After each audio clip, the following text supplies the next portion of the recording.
मधेपुर और कोसी बेल्ट में एक बड़ा नाम, एक बड़ा राजनीति चेहरा कभी सीताराम सिंह हुआ करते थे।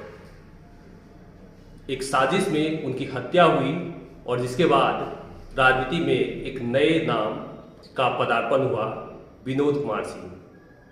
जनता ने काफी ज्यादा प्यार दिया, सराहना की और 2009 में विधान परिषद का चुनाव उन्हें जिताकर विधान परिषद में भेजा। थोड़ा सा विधान परिषद का मैं हिस्ट्री बता दूं कि 2003 में जब चुनाव हुए थे तो एक बड़े चेहरा राजकुमार महासेठ के बेटे समीर महासेठ चुनावी मैदान में थे। उनके विरोध में राजकुमार यादव चुनावी मैदान में थे।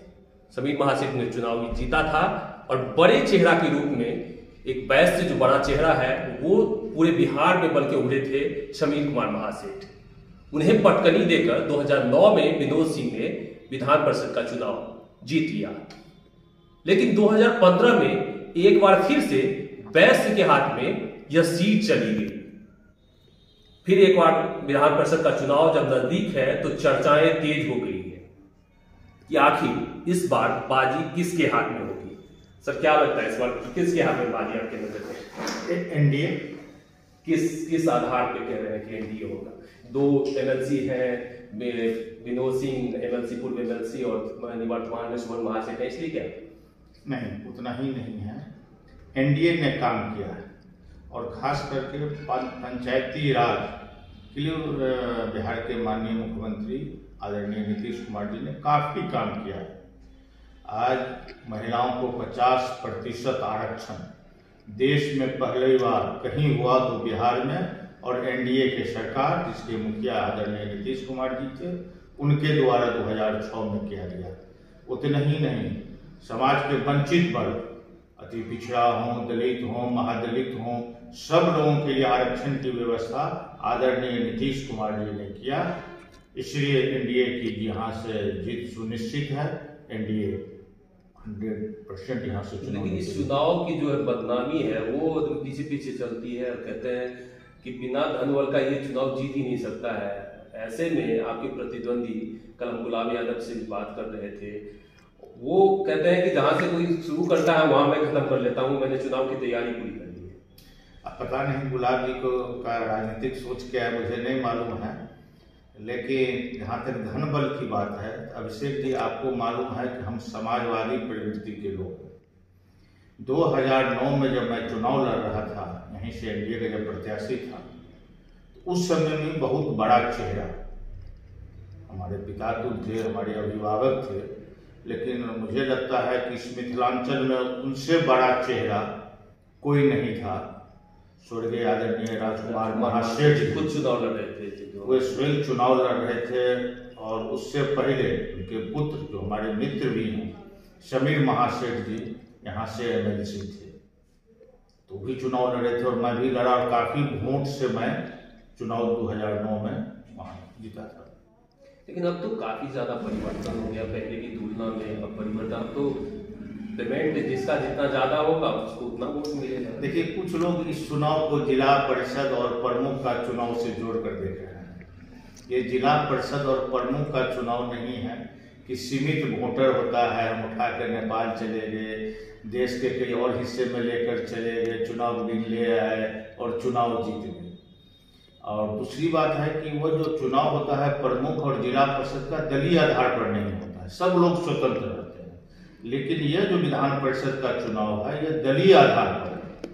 हम कल ही आपका इंटरव्यू देख रहे थे, कुछ लोगों का कहना था कि दलीय आधार पर चुनाव नहीं होता है, इसमें सिंबल नहीं मिलता है। तो हम उनके भी संज्ञान में देना चाहते हैं कि पॉलिटिकल लोग हैं, सब बात की जानकारी रखना चाहिए। सिंबल नहीं होता है, लेकिन पार्टी समर्थन पत्र देती है। और जब दलीय आधार पर नहीं है तो क्यों आप टिकट के लिए पटना से दिल्ली तक दौड़ लगा रहे थे? तो यह चुनाव जो है निश्चित रूप से दलीय आधार पर, आपने पहले भी देखा होगा 2009 में भी, 15 में भी, अभी भी आप लोग देख रहे होंगे कि सभी पार्टी में गठबंधन में सीट बंटवारे के लिए है तो वह मचा हुआ है।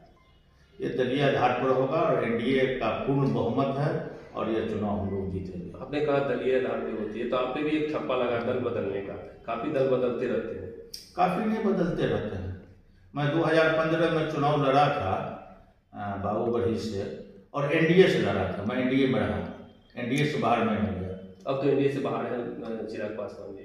तो मैं तो भी जनता दल यूनाइटेड में मैं पहले भी था, समता पार्टी के समय से, और आज भी जनता दल यूनाइटेड का खर्च करता हूँ। आदरणीय नीतीश कुमार जी का सिपाही हूँ, एनडीए का सिपाही हूँ। अच्छा, घर वापसी कर लिए तो लगता है लोग उन चीज़ों को भूल जाएंगे कि आप लोजपा में गए थे। हाँ, वो मुझसे चूक हुई थी, गलती हुई थी, मुझे भी एहसास हुआ कि मुझसे वो चूक हुई थी, और मैंने उस गलती को सुधार लिया और पूरा मजबूती के साथ पार्टी के लिए और एनडीए के लिए काम कर रहा हूँ। कुछ यही सुमन कुमार महासेठ पे भी ठप्पा लगा, दल बदल करके विधानसभा चुनाव लड़ लिए, कुछ नेता उनका विरोध कर रहे इंटरनल रूप से। नहीं, हमारी समझ से उनका भी नहीं था, वो भी एनडीए से ही चुनाव लड़े थे। वीआईपी पार्टी भी उस समय में एनडीए में ही था, और आज भी वीआईपी पार्टी एनडीए में है, तो एनडीए का ही हम सुमन जी भी थी। तो अब दोनों, आपका जो समीकरण है कि यदि दोनों मिल जाते हैं, ऊपर से नीतीश कुमार का समर्थन होगा, तो जीत का जो रेशियो है वो बढ़ जाएगा।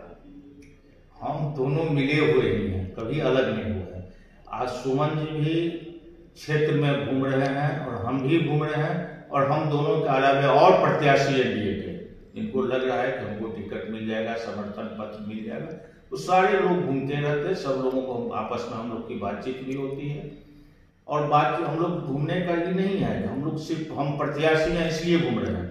हम इसलिए घूम रहे हैं, पंचायत प्रतिनिधियों से जनसंपर्क कर रहे हैं कि एनडीए का जो भी उम्मीदवार हो उसकी जीत सुनिश्चित कैसे हो, उसके लिए हम सब साथी मिलकर जनसंपर्क कर रहे हैं। यानी जिसके समर्थन में पत्र मिलेगा उसी के समर्थन में सभी हो जाएंगे। बिल्कुल, मतलब बागी कोई नहीं रहेगा। कोई बागी तो आरजेडी है। आप याद कीजिए ना, 2009 में हम लड़ रहे थे, आरजेडी से उम्मीदवार थे संजय यादव जी, जो भी वर्तमान में जिला परिषद के उपाध्यक्ष। आरजेडी से उस समय में बागी हुआ था, इसका खामियाजा संजय जी को भुगतना पड़ा। 15 में मैं जब लड़ रहा था, उसमें मैं महागठबंधन, जेडीयू महागठबंधन के साथ था, तो उस समय में भी आरजेडी का बागी हुआ, और आज भी आप लोग के सामने में आरजेडी का बागी चेहरा सामने में है। तो एनडीए में कभी कोई बागी नहीं होता है। तो इस लड़ाई जो है अभी आरजेडी के जो अंदरूनी लड़ाई है, तो उसका फायदा आपको मिलेगा? नहीं, हमारे पास वोट बैंक, उसका फायदा हमको कहाँ जरूरत है। मेरे पास वोट बैंक है, 50% महिलाओं को एनडीए की सरकार ने आरक्षण दिया है, 33% अति पिछड़ा को यहाँ आरक्षण मिला हुआ है, इसलिए वो सारे लोग हम लोग के साथ हैं।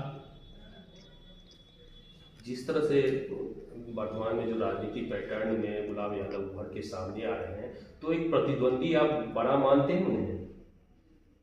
किस चीज में? एमएलसी चुनाव में वो टक्कर देते हुए आपको नजर आएंगे? अभी तो हम कोई टक्कर ही नहीं देख रहे हैं। हम लोग तो मधुबनी में देख रहे हैं इंडिया का कोई कहीं किसी से कोई टक्कर ही नहीं है। वहां तो घमासान मचा हुआ है कि भाई आरजेडी के जो घोषित उम्मीदवार हैं और जो बागी उम्मीदवार हैं, दोनों में कौन अधिक वोट लाएंगे, उसके लिए वहां टक्कर। यहाँ तो एनडीए की जीत सुनिश्चित है, जो भी उम्मीदवार बनकर आएंगे उनका जीत सुनिश्चित। कितने वोटों का आपका मार्जिन कुछ अंदाजा लेके? कोई लड़ाई नहीं रहेगा यहाँ पर, कोई आगे पीछे नहीं। फर्स्ट प्रीफरेंस के वोट से एनडीए के उम्मीदवार की जीत सुनिश्चित है। सेकंड प्रेफरेंस की जरूरत नहीं पड़ेगी? एकदम नहीं पड़ेगी। सेकंड प्रेफरेंस के लिए और सब उम्मीदवार हैं, प्रयास करें। गुलाबी खुद लड़ रहे हैं क्या? हाँ, उन्हीं के प्रत्याशी रहेंगे, खुद लड़ेंगी, पत्नी लड़ेंगी, क्लियर नहीं हुआ है, लेकिन उनके तरफ से एक प्रत्याशी रहेंगे। नहीं, ठीक है, बढ़िया बात। अभी उनकी बिटिया चुनाव लड़ी, जो काफी वोट से चुनाव जीती भी है, और तो दलीय आधार पर नहीं चुनाव होता है, और बेटी जो होती है वो समाज की होती है। निश्चित रूप से बिंदी यादव जी चुनाव जीतकर चेयरमैन बनी है, वो भी हमारी भी बेटी के बराबर भी हैं। हम वो भी शुभकामना देते हैं, आशीर्वाद देते हैं कि वो राजनीति में पांव रखी है तो चेयरमैन बन गई और आगे बढ़े। ये हमारी शुभकामना बिंदी यादव के लिए है। मतलब उनका जो सोशल मीडिया फॉलोइंग है काफ़ी ज़्यादा है, बिना पीआर मैनेजमेंट का। कल मैंने बात करना था उनसे, मीडिया का पीआर मैनेजमेंट उनका नहीं है, कोई भी खुद हैंडल करते हैं। आप भी सोशल मीडिया हैंडल करते हैं? नहीं, मैं खुद नहीं करता हूँ। हम तो पहले ही बताए कि हम तो समाजवादी प्रवृत्ति के लोग हैं। हम लोग तो सोशल मीडिया को आपके नज़र में क्या देखते हैं, कितना? बढ़िया चीज़ है, करना चाहिए। सोशल मीडिया आज के डेट में तो सोशल मीडिया ही सब कुछ। पहले हम लोग को याद है कि सुबह आंख खुलने के साथ न्यूज़पेपर चाहिए, लेकिन अब न्यूज़पेपर का जरूरत नहीं रहता है। अब रात तक आप लोग के माध्यम से सारी खबर मिल जाती है, तो सुबह पढ़ने का जरूरत नहीं होता सोशल नहीं, वो सब बेचैनी में रहता है। पहले अखबार आने में थोड़ा लेट हो जाता था तो बेचैनी लगता था। अच्छा, इस चुनाव में आप कितना प्रभावित मानते हैं, कितना प्रभावित करेगी सोशल मीडिया? देखिए, सोशल मीडिया तो हर एक चुनाव को प्रभावित कर रहा है, इसमें कहीं का नहीं। लेकिन हम सोशल मीडिया चलाने सब साथियों से आग्रह करेंगे कि निष्पक्ष रूप से सबकी बात आनी चाहिए, सबके बारे में जो सही जानकारी हो वो मतदाताओं तक पहुंचना चाहिए। और इसमें आपका जो चैनल है, आपको मैं धन्यवाद देता हूं कि आपका निष्पक्ष रूप से आप इसका निर्वहन करते हैं। इसके लिए आपको और आपके तमाम साथियों को बहुत बहुत धन्यवाद। एक आखिरी सवाल है, हमारी जनता ने काफी ज्यादा पूछा था। विनोद सिंह जी भाग जाते हैं क्षेत्र से, जब चुनाव जीतते हैं तो पटना और दिल्ली की राजनीति करने लगते हैं, क्षेत्र में समय नहीं देते हैं, तो क्यों भागते हैं क्षेत्र से? आपने बहुत अच्छा सवाल किया। मैं क्षेत्र से कभी नहीं भागता हूँ। विधायक को 2 प्रखंड, 2.5 प्रखंड, 30 पंचायत, 35 पंचायत, कोई विधानसभा में 40 पंचायत है। लेकिन जब हम लोग चुनाव जीतते हैं तो 400-399 पंचायत रहता है, और आम लोग अब घट कर 387 हो गया, पहले 399 था। आम लोगों से ज्यादा हम लोग जुड़े रहते हैं पंचायत प्रतिनिधियों के साथ। जब भी उनका कोई समस्या आया उसका समाधान करने के लिए हमेशा हम खड़ा रहते हैं। पूरा जिला है, पहले 11 विधानसभा था, 10 विधानसभा हो गया, 2 लोकसभा हुआ, क्षेत्र में हम घूमते ही रहते हैं। दूसरी बात है, सिर्फ एमएलसी बनना नहीं, एमएलसी बनकर हम पंचायती राज के लिए आपने क्या किया। मुझे मौका मिला था, अभिषेक जी, जब मैं जन्म लिया एक मुखिया पुत्र के रूप में, जिस दिन मेरा जन्म हुआ था तो उस दिन भी हमारे पिताजी मुखिया थे और हमारे दादाजी भी मुखिया थे, और वो परंपरा आज तक, आज भी हमारे बड़े भाई मुखिया हैं, कंटिन्यू मुखिया गढ़गांव पंचायत से है। तो पंचायती राज को हमने बहुत नजदीक से देखा। आजादी के बाद देश में पहली बार कि पंचायत प्रतिनिधि के द्वारा आयोजित कार्यक्रम में मुख्यमंत्री जी शामिल हुए, वह सौभाग्य मधुबनी जिला को ही मिला था। इसी मधुबनी जिला में हम लोगों ने पंचायत प्रतिनिधियों का एक सम्मेलन कराया था। उसमें माननीय मुख्यमंत्री आदरणीय नीतीश जी, उस समय में विधानसभा के अध्यक्ष हुआ करते थे, आदरणीय विजय कुमार चौधरी जी पंचायती राज के मंत्री हुआ करते थे, विनोद यादव जी सहित कई मंत्री उस कार्यक्रम में शिरकत किए थे। और वहीं पर हमने मांग रखा था, सबसे जो हमने दयनीय स्थिति देखा था उस समय में वार्ड सदस्य, जिसको मानदेय के रूप में मात्र 100 रुपया मिलता था। और हमने ही यहाँ माननीय मुख्यमंत्री जी से मांग किया कि 100 के बदला इनको कम से कम 500 रुपया कीजिए, और माननीय मुख्यमंत्री जी ने हमारी मांग पर नहीं आश्वासन दिए, और दिए ही नहीं, पटना, यहाँ से पटना जाने के साथ कैबिनेट बैठक बुलाकर तुरंत उसका इम्प्लीमेंट भी किए, लागू भी हुआ। और सिर्फ वार्ड सदस्य में मुखिया जी का भी वेतन दोगुना हुआ, प्रमुख का भी हुआ, पंचायत समिति सदस्य का हुआ, जिला परिषद के सदस्य, जिला परिषद का अध्यक्ष, नगर निगम, नगर पंचायत, सारे लोगों का मानदेय में बढ़ोतरी किया। जब हम एमएलसी थे, आपके क्षेत्र में नहीं, यही हम लोग का सौभाग्य प्राप्त था। जब हम एमएलसी होकर गए तो कुछ दिन के बाद मधुबनी से ही बिहार विधान परिषद के माननीय सदस्य हुआ करते थे, विद्वान अधिवक्ता पंडित ताराकांत झा जी, वो सदन में थे। और हम लोग के जाने के बाद एनडीए का बहुमत उड़ गया, जब लोकल बॉडी सब लोग जीत कर गए थे। और सौभाग्य की बात है कि पंडित ताराकांत झा जी विधान परिषद के सभापति, और उन्होंने मुझे एक बार बुलाया और बोले तुम हमसे क्या अपेक्षा रखते हो। हमने कहा कि सर सिर्फ एक चीज कर दिया जाए। कहा बोलो। बोले सदन जब भी चले तो पंचायती राज के लिए 2 घंटा का अलग से समय बढ़वा दिया जाए, जिस पर सिर्फ और सिर्फ पंचायती राज पर डिबेट हो, और उन्होंने किया। आज हम उनका भी आभारी हैं, आज नहीं हम लोग के भी वो रहते। तो पंचायती राज से 2 प्रतिनिधि होते हैं जिला में बड़े लेवल पे। आप राज्य का प्रतिनिधित्व करने जाएंगे पंचायती राज के थ्रू, और जिला में बिंदु गुलाब यादव चेयरमैन है वो कहेंगी। क्या कोऑर्डिनेशन दोनों का तालमेल रहेगा? खूब तालमेल रहेगा। अरे कहे तो बिंदी हमारी बेटी है और बाप बेटी में तालमेल का अच्छा ही तालमेल रहेगा। चलिए, निश्चित रूप से बड़ा तालमेल के साथ बिठाने का प्रयास कर रहे हैं।